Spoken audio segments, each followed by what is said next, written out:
I've been told that you were born again, basically, 3 or 4 months ago, that you found a place where, and I'd like you to explain this to me, the toad. I'd like you to explain the toad to me. Do you understand the toad? Is it like ayahuasca? No, it takes you to another level. Ayahuasca is nothing compared to this. Is it called DMT? Yes.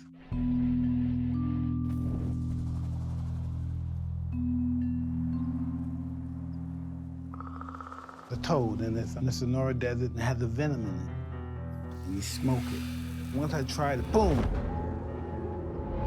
Everything just went so fast. And when I fell out, the only thing I was conscious about, I was out. My brain was still functioning, my thoughts, I could still talk to myself, I could hear my mind, and I was saying, I fucked up. And I killed myself. Because you killed the ego. Yeah, I was like, I'm dying.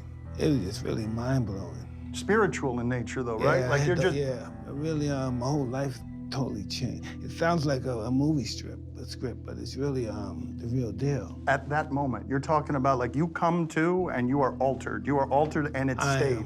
I don't know. I wake up, I'm happy, I'm laughing, I'm smiling, I'm thinking, what the Really? happened? Yeah. Really? Had no idea. So sex, cocaine, championship belt, those weren't happiness? Nothing, no. It lasts forever, but it was only 15 minutes. But it felt like hours. And it was frightening. Because of that ego thing, because you realize you're small all of a sudden. Yeah, once I realized that I'm nothing, yeah. I realized all my fancy clothes, my big clothes. Can you explain to me why it makes you emotional just talking about it? Because I imagine the reason it makes you emotional is because for 4 decades you've been trying to find happy, man. Well, you know, when you think you know everything, and then you realize you don't know anything. That's a big awakening. You can call it growth or you can call it divine intervention. You do realize you're talking about the toad like someone would talk about God, right? Well, I don't know. I'm not going to say it's God. I'm not going to put nothing in the same breath as God. Can you explain how it changed you?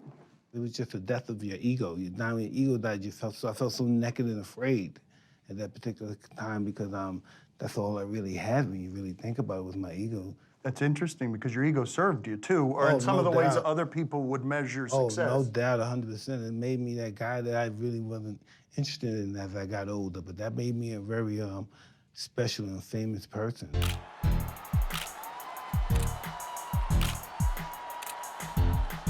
What can you tell me about how that ego was formed? Well, it all started with customized. I never knew what an ego was until he expressed to me what an ego was and how successful, the most successful people have the biggest egos.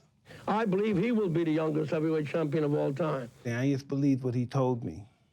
You know what I mean? And everything he told me was right. Everything he told me gave me success and gave me all the power that I thought I ever wanted.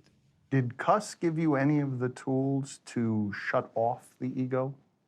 No. Why would he do that? The only thing that I had was my ego. Is that the first time you felt sort of love and safety? 100%, yeah. I can say honestly, I have a very deep affection for him, I do. And he gives me the motivation. I will stay alive, and I will watch him become a success. Because I will not leave until that happens. He was my right-hand man from the beginning till he died.